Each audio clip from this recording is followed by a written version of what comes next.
La personnalité que vous attendez est partie. Vous pouvez circuler.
Mais c'est bon les mecs, vous avez rien fait.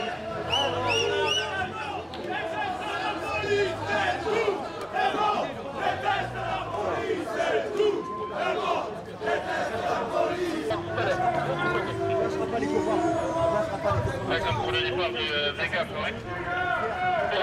Là, vous avez fait le même. Vous savez quel genre de parti politique?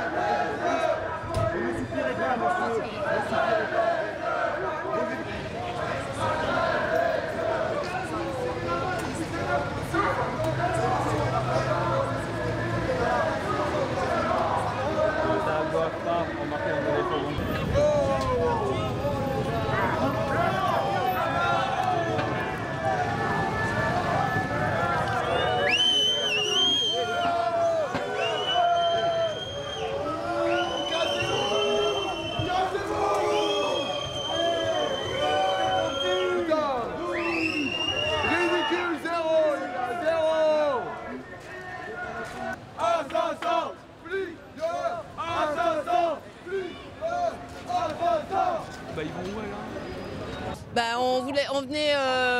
On venait se rejoindre, se retrouver tous les manifestants, les grévistes, les gens contre la réforme des retraites par rapport à une provocation de M. Macron qui vient au Théâtre des Bouffes du Nord en plein 18e, 10e et on avait envie de lui dire qu'on était là. En fait, c'est notre slogan, on est là. Pourquoi c'est une provocation ? De la part de Emmanuel Macron, de venir dans un quartier populaire en plein et de venir au théâtre un vendredi soir comme ça en plein quartier populaire alors qu'il sait très très bien. On est près de la gare du Nord, très en grève avec le RER B. Les Parisiens ont soutenu quand même dans les manifestations, les gens de la RATP sont applaudis. Enfin, c'est grâce à la RATP, aux gens des trains que nous, on peut, les enseignants, on peut continuer de faire la grève. Donc, et ce quartier, il souffre il souffre énormément depuis le début des événements. Ici, il n'est pas chez lui, Macron? Non, mais c'est pas une question d'être chez lui ou pas chez lui, il n'y a pas de... Enfin, bienvenu. ici, tout le monde est le bienvenu. Ici, c'est indien, là, c'est turc, là, c'est plutôt black. Enfin, les Bouffes du Nord, c'est populaire, mais... Non, mais il pourrait venir, enfin, je veux dire, il peut aller au théâtre si... Enfin, dans tous les cas, nous, on avait envie de lui dire qu'on était là, et puis surtout, en fait, il vient bien faire là. un truc culturel alors que... Alors, quand on regarde un peu le budget, la police recrute à fond, les profs, pas du tout, la culture, encore moins, enfin... Donc... Enfin, je sais pas, c'est Victor Hugo qui disait, ma collègue dirait ça mieux que moi, c'est Victor Hugo qui disait on ouvre une école, on ferme une prison. Ben là, on ouvre au CRS, à la police et on ferme les écoles et on ferme la... Il y avait trop de policiers là, c'était démesuré? Non, c'était pas démesuré, je pense que c'est ce que tu disais quand un président se déplace. C'est un président de la République, on attend ça de la sécurité d'un président de la République, j'ai pas de problème par rapport à ça. Non mais ce qui était démesuré c'était la réaction, ils sont arrivés, à un moment donné ils ont dit comment ils disent ça? Première sommation, on s'est quand même fait gazer, il y a eu un premier gazage. Voilà. Et puis donc, ils sont avancés et puis nous on était là sur le trottoir et là avec les matraques ils tapent sur les poteaux comme ça, vachement, enfin ça fait vachement... Enfin c'est de la démonstration de force. Qu'est-ce qui s'est passé ici ce soir? Alors nous on était à un concert pour la lutte à Paris 7, donc à Diderot. Et on est venu ici parce qu'on nous a dit qu'il y avait Macron ici ce soir, du coup on est venu le chercher pour pas suivre que les slogans, on est venu faire vraiment de l'action pour réclamer ce qui nous est dû du coup. Le retrait de la réforme des retraites et puis toutes ces politiques qu'il a fait. Personnellement, c'est aussi contre les migrants, donc l'AME, tout ça, tout ce qui s'est passé ces derniers temps, sa politique, elle est vraiment nulle. Donc on est venu réclamer ce qui nous est dû. Quel était le message où on a entendu Macron vient de chercher? C'est quoi le message? C'était quoi le but? Le message c'est Macron, il faut qu'il démissionne, on en a marre. Toutes ces lois, elles sont que pour les patrons, on en a marre. Enfin, tout en fait, tout ce qu'il a fait pendant son mandat, ça a été que de la merde, il n'y a rien eu de positif pour nous, il n'y a rien eu de bien. La réforme des retraites, c'est le pire, ça fait des mois qu'il y a des mobilisations et qu'il n'y a aucun changement, aucune réponse. Et ça, c'est plus possible, quoi. On veut au moins une réponse, quelque chose qu'il assume ce qu'il dit. Les manifestations, ça sert plus à grand chose, maintenant il faut passer à l'action. Je pense que les manifestations c'est toujours utile, mais si on n'a pas de réponse, voilà, quand tu vois qu'il y a beaucoup de personnes qui manifestent comme les Gilets jaunes depuis plus d'un an, qui manifestent et qui n'ont aucune réponse, on attend juste qu'ils se fatiguent en fait. Et ça je trouve ça triste, on ne devrait pas attendre qu'ils se fatiguent. Si le peuple n'est pas content, on devrait avoir des réponses. Et pour ça, il faut aller les chercher. Maintenant apparemment, on n'a plus de réponse en manifestant, donc il faut aller les chercher. Donc vous passez à l'action. Ouais, c'est ça, il faut passer à l'action. Après sans violence et tout, moi je suis pas violente personnellement et je pense beaucoup de personnes ici n'étaient pas violentes, mais on veut juste avoir des vraies réponses et quelqu'un qui nous réponde en face, quoi, qui nous dise la vérité plutôt que de se cacher derrière une armée de CRS, c'est pas possible. Il y a beaucoup qui disent que le mouvement se radicalise, alors ça ne veut pas dire qu'il y a des violences, mais ça monte d'un niveau ces derniers jours. Moi je pense que ça passe beaucoup par les médias en fait, qu'on monte beaucoup les casseurs etc. Mais la plupart des gens que je connais sont juste énervés, ils veulent juste pas taffer jusqu'à 64 ans, trimer toute leur vie pour ça. Et je trouve que c'est normal en fait. Personnellement je suis pacifique, je connais beaucoup de gens qui sont pacifistes aussi, il n'y a pas de raison, enfin moi j'ai pas vu de radicalisation personnellement. Mais ces actions-là, c'est parce que les gens sont en colère. Il y a de plus en plus d'actions parce que les gens sont de plus en plus énervés. Surtout, on est énervé de ne pas avoir de réponse en fait. D'attendre qu'on se fatigue, ça nous énerve encore plus. Moi, je préfère avoir une réponse claire et nette plutôt que d'attendre que les gens se fatiguent à protester, etc. On veut des réponses en fait. Là, demain, j'imagine que tous les hommes politiques vont dire que le mouvement se radicalise, que c'était des radicaux qui étaient ici. C'est quoi votre regard par rapport à ça? On n'est pas du tout des radicaux, on était tous des étudiants qui étaient un peu énervés d'avoir aucune réponse. On nous dit démocratie, le pouvoir au peuple, ça veut dire le pouvoir au peuple, la démocratie. Et pourtant, on est là et on n'a aucune réponse aujourd'hui et on est énervé d'avoir aucune réponse. On veut juste des réponses. Là, il y avait plein de policiers, c'est quoi ton regard là-dessus? C'était un peu trop important? On s'est fait gazer très vite, hein. À peine arrivé, on s'est fait gazer. Donc oui, je me suis fait gazer pas mal de fois. On est un peu dans un état policier. À la base, ils sont censés faire 2 sommations avant de nous gazer. Ils nous gazent à chaque fois avant. C'est juste pour nous séparer, pour qu'on soit, pour que les gens partent en fait. Et les plus motivés ne partent pas, bien sûr.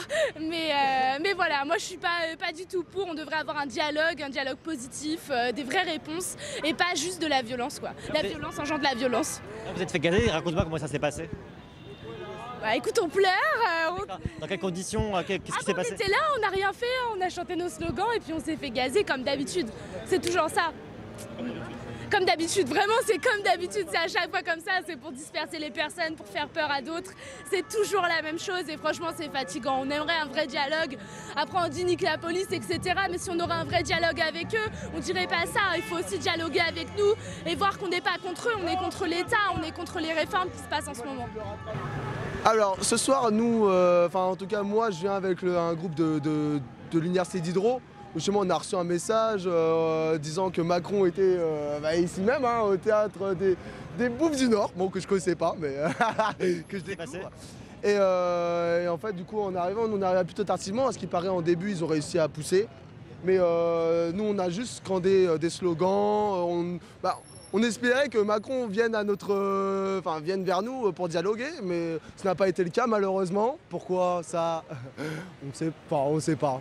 Je pense qu'on s'en doute, mais bon.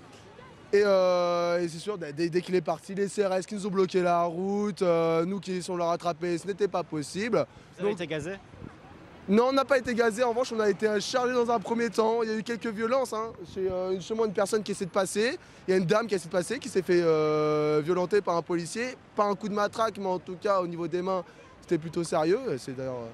Et même justement au début, ils étaient... Il y a eu qu'une violence, certes, mais en tout cas, je pense que s'il y avait un petit incident, même minime, ils n'auraient pas hésité. Ça, je pense, à mon avis, de mon cas personnel, ça a été. Donc finalement, on est resté, on a scandé des slogans, ils sont partis, et rien ne s'est réellement passé. Il n'y a pas eu de problème, personne n'a jeté de pavé, on a juste essayé de dialoguer, mais sans résultat. Ces actions, elles sont de plus en plus nombreuses. Manifester, ça ne sert plus à rien? Ah si, manifester, ça sert à grand chose, mais je pense qu'actuellement, c'est pas le plus important. C'est-à-dire qu'en fait, la grève, d'accord, elle se vit à travers les manifestations, mais elle se vit surtout entre les manifestations. C'est-à-dire qu'on ne se rend pas compte, et je pense qu'on ne met pas l'accent assez sur ce qui se passe réellement entre chacune des manifestations, que ce soit entre le 5, le 9, le 17, etc. C'est-à-dire qu'il y a des assemblées générales qui se constituent, que ce soit au niveau des gars de la RATP, des cheminots. Et c'est vrai que je pense que ça a pris une nouvelle proportionnelle, même au niveau des manifestations. Hein. D'ailleurs, on sent une plus grande solidarité. Et je pense que vraiment pour se faire entendre, c'est le meilleur des moyens. Mais après, justement, il faut que la presse derrière relaie réellement ce que sont les manifestations. Parce qu'on met l'accent sur les black blocs, sur en fait l'avant de la manifestation, sur certains axes isolés. Mais on ne montre pas concrètement justement toutes ces banderoles qui derrière circulent, toute la bonne ambiance, toute l'envie populaire. Voilà, on ne le montre pas assez, je pense qu'on ne le signe pas assez. Et ces actions, est-ce que c'est parce que les gens sont de plus en plus en colère, de plus en plus énervés? Ah oui, bien sûr. Et même moi qui, par exemple, n'étais pas du tout politisé hein, avant le 5, je me suis rendu au 5 juste par curiosité. Et je me suis mis en grève dès le 6 par solidarité. Ce qui m'a posé en plus la question de savoir ce qui se passait dans notre société. Et ça m'a révolté. Je me suis rendu compte réellement de la réalité du monde du travail. Hein, et j'ai compris pourquoi les gens étaient déçus de rentrer à ce niveau-là. Et en fait, je pense qu'il y a justement, il y a des contestations parce qu'on se rend compte de plus en plus en fait, de notre société, de notre mode de vie et vers où on va. En fait, on ouvre les yeux vers notre avenir, on se rend compte qu'on n'en a pas réellement.